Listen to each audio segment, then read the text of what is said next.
हमारी खास पेशकश राष्ट्रीय सम्मेलन। और राष्ट्रीय सम्मेलन क्यों? क्योंकि मोदी सरकार के दूसरे कार्यकाल का 1 साल पूरा हो गया है। मोदी 2.0 की पहली वर्षगांठ मनाई जा रही है और मेरे साथ सरकार की उपलब्धियां और सरकार की नाकामी कहां कहां रही है, इस पर बात करने के लिए एक ऐसे शख्स जो किसी परिचय के मोहताज नहीं, अपनी बेबाक राय के लिए जाने जाते हैं, खुलकर अपनी बातों का इजहार करते हैं। कुछ लोग उन्हें पोलराइजिंग मानते हैं तो कुछ कहते हैं कि कोई तो है कि अपनी बात खुलकर कह रहा है। मैं बात कर रहा हूं असदुद्दीन ओवैसी की। AIMIM के चीफ हैं, हैदराबाद से सांसद भी हैं। ओवैसी साहब, 1 साल पूरा हुआ है मोदी सरकार के दूसरे कार्यकाल का, और सरकार जब अपनी उपलब्धियां गिनाती है तो वो अनुच्छेद 370 का हटाना, सिटीजनशिप अमेंडमेंट एक्ट, UAPA को लागू करना, ट्रिपल तलाक को हटा देना, राजनीतिक जो उपलब्धियां हैं, जो बड़े फैसले बड़े सालों से अधर में लटके हुए थे, उन्हें अपनी सबसे बड़ी कामयाबी मानती है सरकार, बताती है। आप किस तरह से इसे देखते हैं? आपने जो 4 मिसालें पेश की हैं जिसको बीजेपी बड़े जोर शोर से कहती है कि ये 1 साल में उनकी ये कामयाबियां हैं। मिसाल के तौर पर इसको अभी हम आधे मिनट में इसको झूठ साबित कर दूंगा मैं। 370 की बात करते हैं, अभी भी वादी में, श्रीनगर में टेररिस्ट अटैक्स, मिलिटेंट अटैक्स खत्म नहीं होते। चंद दिन पहले हमने हमारे एक लेफ्टिनेंट कर्नल को और एक नौजवान मेजर को खोया। हम अभी भी वहां पर सिपाहियों को खो रहे हैं। दूसरे, अभी भी बॉर्डर से टेररिस्ट आते हैं। तीसरा यह है कि हमने लद्दाख को यूनियन टेरिटरी का स्टेटस दिया। उसके बाद से हम देखते हैं कि चीन के रवैये में किस तरह से तब्दीली आई है। आज हम देखते हैं कि चीन 5 किलोमीटर के अंदर तक भारत की टेरिटरी में घुसकर बंकर्स बना लिया है और वहां पर अपनी आर्टिलरी को रख दिया है। आज वीडियोस आए हैं, तस्वीर आए हैं कि हमारे सिपाही किस तरह जख्मी पड़े हैं। खुद ANI की न्यूज पर और इंडियन आर्मी ने इकरार किया है कि वायलेंस हुआ है और चीन की फौज वहां कब्जा करी लद्दाख में। ये 370 का जवाब रहा। सवाल ट्रिपल तलाक का, तो ट्रिपल तलाक एक गलत कानून बनाया गया है जो सुप्रीम कोर्ट में चैलेंज किया गया है। मगर क्या इससे मुस्लिम महिलाओं को राहत मिली है? नहीं मिली है। क्या मुस्लिम महिलाओं से इंसाफ हुआ है? नहीं हुआ है। इसकी मिसाल फैजान की मां जो दिल्ली राइट्स में मारा गया था, जिसको वीडियो सारे देश ने देखा, वो आज भी इंसाफ के लिए तड़प रही है। तो अब कौन सी उपलब्धि है, कौन सी? नहीं, आप ट्रिपल तलाक की बात कर रहे हो। वैसे साहब, मैं 1 सेकंड के लिए रोकना चाहूंगा। देखिए, दरअसल आप समझते हैं ट्रिपल तलाक के मायने, ज्यादातर देश के जो वासी और जो गैर मुस्लिम हैं उनके मन में बहुत सारी भ्रांतियां हैं तलाक को लेकर। ट्रिपल तलाक जो दरअसल हटाया गया है, 3 तलाक तो देना है ही अगर आप डिवोर्स चाह रहे हैं इस्लाम में। ट्रिपल तलाक का मतलब है तलाक बिद्दत, इंस्टेंट तलाक। आपने तलाक तलाक तलाक कह दिया, अब उसे गैर कानूनी किया गया है। As a lawyer, as an eminent lawyer, एक सांसद और एक खुद मुसलमान होने के नाते, क्या आपको नहीं लगता है कि ये बहुत ही रूढ़िवादी, एक वाहियात किस्म की रस्म थी, इसको तो हटाना चाहिए था? मेरा मानना यह है कि इस्लाम में सबसे बदतरीन चीज तलाक है और तलाक में इस तरह से तलाक देना ये गुनाह है। ये तमाम मुत्तफ़क़ा तौर पर जो उलेमा है उन्होंने फतवा भी दिया और ये तालीमात भी है। मेरा अपोजिशन इस पर क्यों है? आपने कानून बनाकर मर्दों को और मौका दिया है औरतों का इस्तेसाल या एक्सप्लॉयटेशन करने का। अब वो मासूम औरत कैसे कोर्ट में प्रूफ करेगी? कौन उसके साथ खड़ा होगा? मेरे सर, मैं आपको बताना चाह रहा हूं कि 50,000 करोड़ का 2G का घोटाला हुआ जिसको CBI ने प्रूफ नहीं कर सकी दिल्ली कोर्ट में सॉरी। आप ये समझ रहे हैं कि एक मासूम मुस्लिम महिला को इंसाफ मिलेगा? आप ले जाकर उसको जेल में डाल देते हैं और फिर आप ये कहते हैं कि जब तक जेल में रहेगा तलाक नहीं होगा, और जब वो जेल से निकलेगा तो उसकी बीवी, जो लीगली बीवी कहलाएगी, वो जेल के सामने खड़ेगी और कहेगी कि बहाओ फूल बरसाओ, मेरा महबूब आया है। ये कानून बनाकर ये मुस्लिम महिलाओं से एक बहुत बड़ा मजाक किया गया। यूएपीए की बात करते हैं। अब यूएपीए पर भी आप सवाल उठाते हैं, क्या आतंकी जो हैं, जो देश को बर्बाद करना चाहते हैं, हमले करना चाहते हैं, लोगों की हत्या करना चाहते हैं, क्या उनके खिलाफ सख्त कानून नहीं होना चाहिए? यह सरकार की दलील है। सर, सरकार की दलील बिल्कुल गलत है। आप देख लीजिए कि जब यूएपीए को अमेंड किया गया था, जब चिदम्बरम होम मिनिस्टर थे, मनमोहन सिंह साहब वजीर आजम थे, मैंने उस वक्त भी अपोज किया। अब जब अमित शाह होम मिनिस्टर है, मैंने उस वक्त भी अपोज किया। क्यों अपोज किया? क्योंकि ये हमारे कॉन्स्टिट्यूशन के राइट टू लाइफ के खिलाफ है, जो अभी सुप्रीम कोर्ट में चैलेंज हुआ है। इसकी कई मिसालें मैं आपको दे सकता हूं कि कैसे इसका मिसयूज हुआ है, बच्चों की, मुसलमान बच्चों की, दलितों की, आदिवासियों की, और जो गवर्नमेंट को अपोज करता है, चाहे कांग्रेस की हो, बीजेपी की हो, इनकी जिंदगी के 7-7 साल, 6 साल बर्बाद हो गए। मिसाल के तौर पर आप देखिए कि एक राजस्थान का लड़का 12 साल के बाद जेल से निकलता है, कोर्ट उसको बरी करती है, अपनी मां के घर जाता है तो मालूम होता है मां मर जाती है, खबर पर जाकर रोता है। आप बताइए कि 2 महिलाएं दिल्ली की, इनको कोर्ट एक बेल देती दूसरे दिन, तीसरे दिन दिल्ली पुलिस उनको फिर गिरफ्तार करके यूएपीए लगाती है।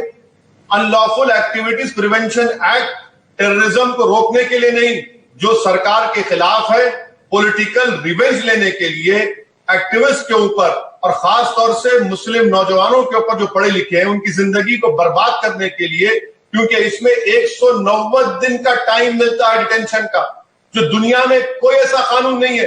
अमेरिका में नहीं है, पेट्रियट एक्ट में नहीं है, यूके में नहीं है, रशिया में नहीं है। भारत एक वाहिद मुल्क है जहां पर 190 दिन का।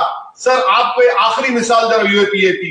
पूना की पुलिस ने कहा था कि वहां पर गिरफ्तार किया गया भीमा कोरेगांव के बाद उन लोगों को जो प्राइम मिनिस्टर को मारना चाहते थे। मैंने कोर्ट के डॉक्यूमेंट्स मंगवा कर देखे, उसमें कहीं पर जिक्र नहीं है कि प्रधानमंत्री को हत्या करने की कोशिश की गई, मगर मीडिया में कह दिया गया।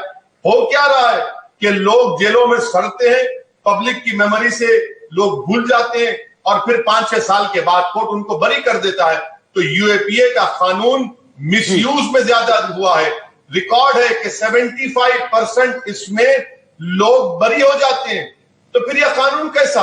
आप बताइए, फिर कश्मीर में इतने बड़े टेररिस्ट ऑफेंसेस क्यों हो रहे हैं अभी भी? और आप ये कह रहे हैं कि सरकार के खिलाफ जो आवाज बुलंद करता है, सवाल उठाता है, उसके खिलाफ इसका इस्तेमाल होता है। इस बात को मैं आगे बढ़ाऊंगा, लेकिन मैं एक क्विक कमेंट आपसे चाहूंगा, क्योंकि सवाल बहुत हैं ओवैसी साहब मेरे पास। अब राम मंदिर, सरकार का इसमें कोई लेना देना नहीं है। ऐतिहासिक फैसला सुप्रीम कोर्ट ने दिया, सालों से ये मसला लटका हुआ था, लेकिन सरकार भी इसका क्रेडिट लेती है, और ले क्यों ना। मेरा सवाल बिल्कुल सरल, बिल्कुल सीधा, अयोध्या में राम मंदिर नहीं बनेगा तो कहां बनेगा ओवैसी साहब? सर, ये बात देख लीजिए कि क्या अयोध्या में राम मंदिर, कितने राम मंदिर है देख लीजिए, आप मालूम करवा लीजिए, आपको मालूम हो जाएगा। सुप्रीम कोर्ट का फैसला अगर आप पढ़ेंगे, और फैसला पढ़ने के बाद मैंने ये कहा कि सुप्रीम कोर्ट सुप्रीम है, but it is not infallible. आप मुझे बताइए कि अगर बाबरी मस्जिद को 6 दिसंबर 1992 को शहीद नहीं किया जाता तो क्या आज हम ये फैसला देखते? अगर मस्जिद वहां पर रहती, बाकी रहती, तो क्या फैसला आता? जिन्होंने मस्जिद तोड़ दिया, उसकी बुनियाद पर रास्ता आसान हो गया। अब हम तो ये कहेंगे कि वहां पर मस्जिद थी और इंशाल्लाह मस्जिद रहेगी, क्योंकि एक क्रिमिनल एक्शन के तहत, जिसको सुप्रीम कोर्ट ने भी कहा कि क्रिमिनल एक्शन के तहत अपने जजमेंट में उसको शहीद किया गया था। अब ये हमारी बात है।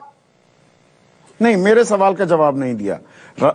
अगर अयोध्या में राम मंदिर नहीं बनेगा तो कहां बनेगा? उसको जन्मस्थल मानती है ना एक huge chunk of our population, हमारी आबादी का एक बड़ा तबका ये मानता है ना। सर, आपके मानने से, मेरे मानने से फेथ के ऊपर देश नहीं चल सकता। ये जो जजमेंट आया है, अनफॉर्चुनेटली मुझे कहना पड़ रहा है कि ये जजमेंट फेथ की राह पर मुल्क को लेकर जा रहा है। हमारे संविधान में ये नहीं कहा गया कि मेजॉरिटी का जो फेथ है उस पर देश चलेगा।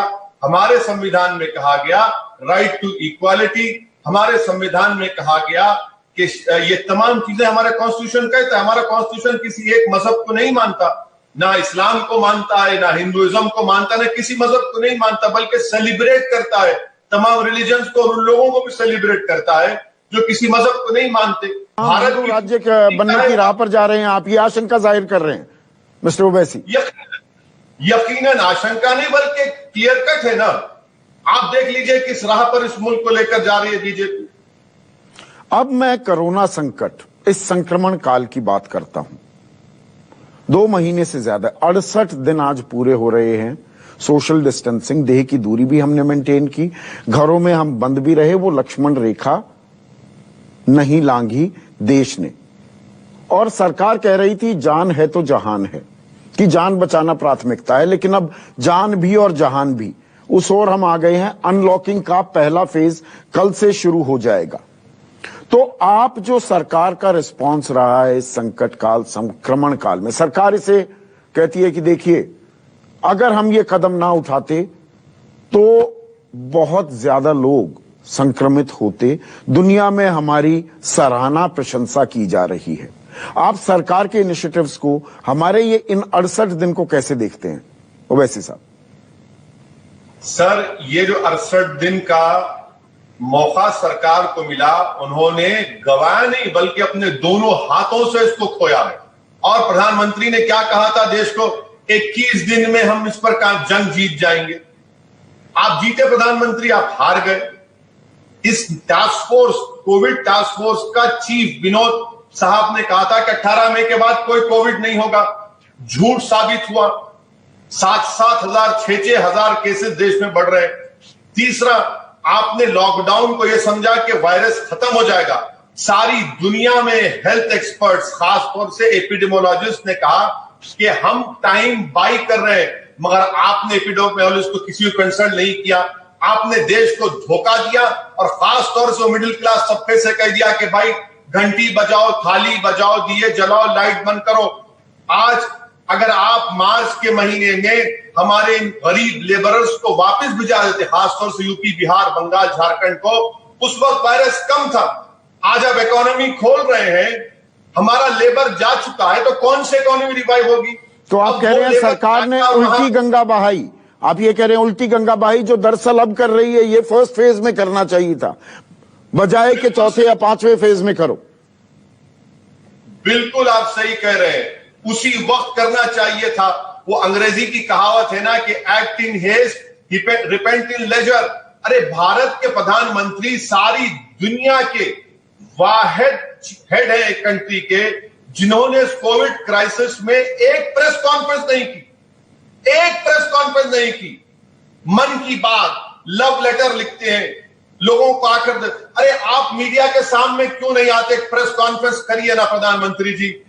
अगर आपको नफरत है आप जैसे एंकर से, तो मत बुलाइए, किसी और को बुलाइए जो आपके सामने बैठकर चापलूसी करके सवाल कर ले आपकी तारीफ में।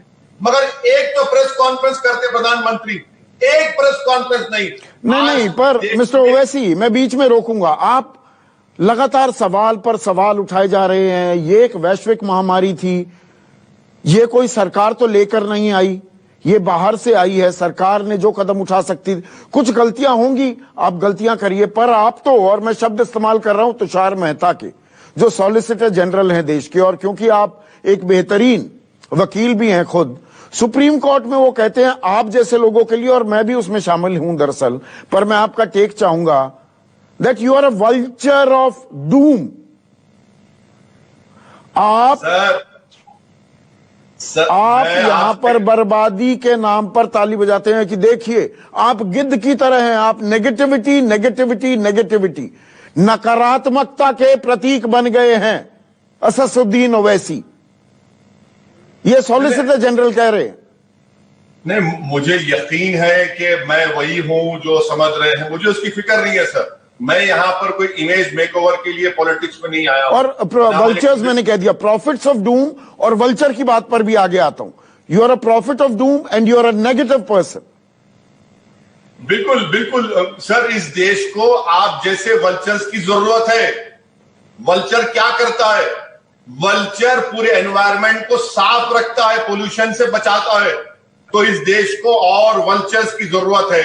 मैं प्रधानमंत्री से कहूंगा कि सर, कम से कम वो जो कहानी आपकी हुकूमत की तरफ से सुप्रीम कोर्ट को सुनाई गई, उसको सच तो कह देते। झूठ का आपने उस जर्नलिस्ट का, उसने बचाया उसने उस बच्चे को इसलिए नहीं छुआ क्योंकि जरासीम तो कहा गया, वो 14 साल जिंदा था। मगर नहीं, वो आजकल व्हाट्सएप यूनिवर्सिटी से डिग्री लेने में लोग मशगूल रहते हैं, पूरी चीज पढ़ते नहीं है। किसी ने चलाया था, ये 3 साल पहले चला था मैसेज, किसी को पता तो है नहीं कि ये गलत चीज पब्लिश की जा रही है या छापी जा रही है व्हाट्सएप पर।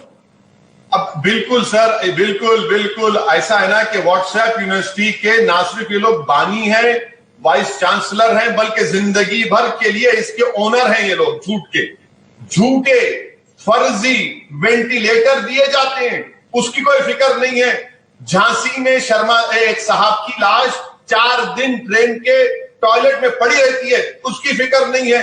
85 लोग 9 मई से 28 मई से ट्रेन में मर जाते हैं। आप और हम वल्चर हैं, पीने का पानी नहीं है। 140 माइग्रेंट लेबर्स मर जाते हैं।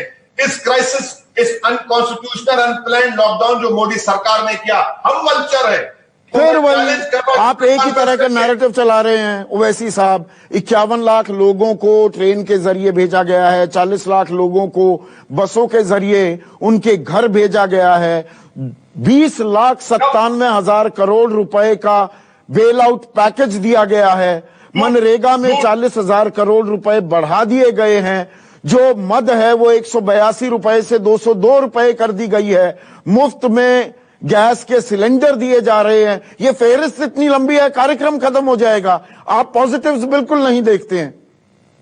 बिल्कुल नहीं देखता हूं, क्योंकि मैं जो ऐनक लगाया हूं ना, वो मोदी सरकार की गुलामी की ऐनक नहीं लगाया हूं। मैं ऐनक लगाकर सच्चाई को देख रहा हूं।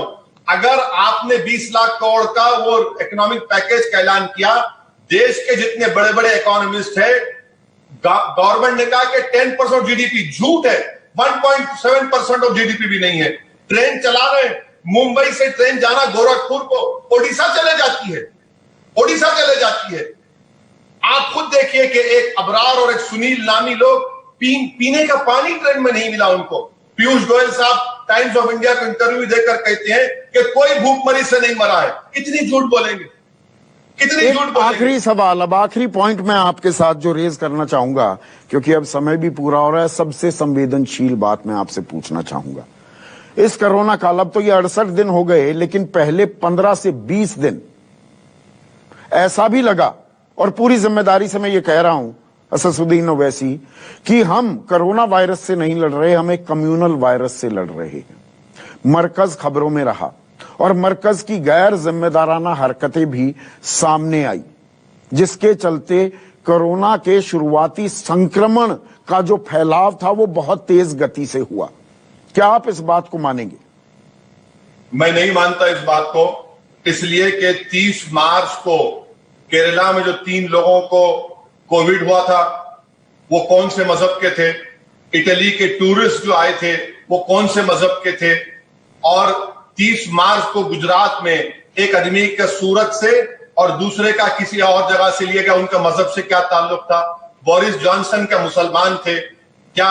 अमेरिका में जो लोग मर रहे हैं वो मुसलमान हैं? सर, ये वायरस किसी को नहीं देखता, ना मजहब को देखता है, ना गरीब को देखता है, ना दौलतमंद को देखता है। हाँ, ये वायरस की वजह से सबसे ज्यादा भारत में परेशान इस गवर्नमेंट के अहमकाना फैसलों की वजह से, गलत फैसलों की वजह से गरीब पिट रहा है, मर रहा है। हद तो यह हो गई कि मीरठ में एक सैंपल को आप हिफाजत नहीं कर सके, एक बंदर छीनकर सैंपल लेकर चला गया, तो क्या उसको भी आप मजहब से जोड़ देंगे? ये सरकार। लेकिन मैं अरविंद केजरीवाल, सिर्फ बीजेपी की बात नहीं है, अरविंद केजरीवाल कहते हैं दिल्ली में मरकज वालों ने संक्रमण बढ़ा दिया। योगी आदित्यनाथ ने भी यही बात कही कि मरकज, वो जहां गए, जहां जहां उनके फुटप्रिंट्स गए जमात, तबलीगी जमात के लोगों के, वहां वहां संक्रमण फैल गया। बिल्कुल सरासर झूठ है। WHO के गाइडलाइंस के खिलाफ ये लोग बात कर रहे हैं। अब केजरीवाल की जितनी भी बात करी जाए कम है। केजरीवाल जब दिल्ली जल रहा था तो बजाय चीफ मिनिस्टर के, लॉ एंड ऑर्डर नहीं है उनके पास, मगर एक अखलाकी कॉन्स्टिट्यूशनल जिम्मेदारी थी, वो हिंदू इलाकों में जाते, मुस्लिम इलाकों जाते लोग समझाते, वो नहीं किया। क्या किए?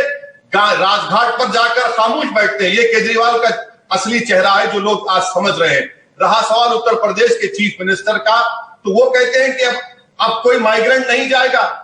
क्यों नहीं जाएगा? आर्टिकल 19 में उसकी इजाजत दी गई है। मगर अपनी नाकामियों को छुपाने के लिए बेहतरीन क्या काम है कि मुसलमान को, इस्लाम को बदनाम कर दो। ये बात गलत है, आज देश जान रहा है और मुझे यकीन है कि इनकी तमाम झूठ ये झूठी रहेगी।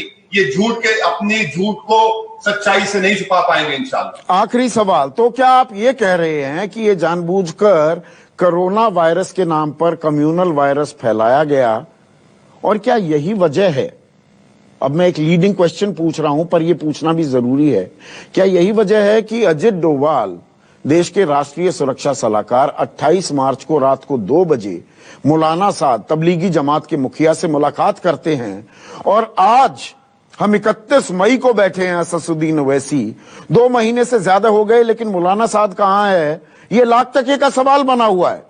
सबसे बड़ी जिम्मेदारी डाली गई, 20 दिन तक सब चिल्लाते रहे, एक्सक्लूसिव स्टिंग्स और न जाने क्या क्या खबरें चली, मौलाना साद आज तक भी नहीं मालूम किसी को कहां है, और वो कहने को दिल्ली में है। अब ये जो लोग एनएसए के करीब हैं, चाहे वो किसी मजहब के हों या धर्म लीडर्स हों, ये इस सवाल का जवाब दे सकते हैं।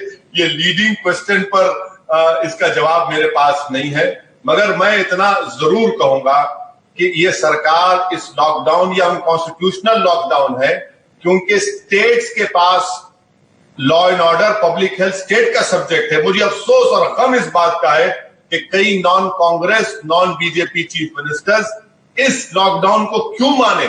इनको नहीं मानना चाहिए था। वो अपने तौर पर अपने स्टेट में लॉकडाउन के तरीकों को इजाद करते और लॉकडाउन को करते, मगर सर जो 12 करोड़ नौकरियां चली गई हैं वो नहीं आने वाली है। आने वाले मुस्तकबिल में जीडीपी -25% होने वाला है। आज देश को इसकी फिक्र करना है। सरकार के पास कोई इलाज नहीं है।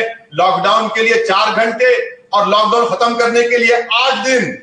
यानी मोदी साहब कह रहे हैं कि भाइयों बहनों, अब मैं कुछ नहीं कर सकता, अब मैं हाथ उठा लिया हूं, अब आप दिए जलाओ या मत जलाओ या थाली बजाओ, हम जो कर सकते थे कर लिए, अब आप जाने और आपका अल्लाह या आपका भगवान जाने, अब हम कुछ नहीं कर सकते वायरस में आपकी मदद करने के। बहुत बहुत शुक्रिया Asaduddin Owaisi, as direct as open as always. आज राष्ट्रीय सम्मेलन में इस सत्र में बस इतना ही। नमस्कार।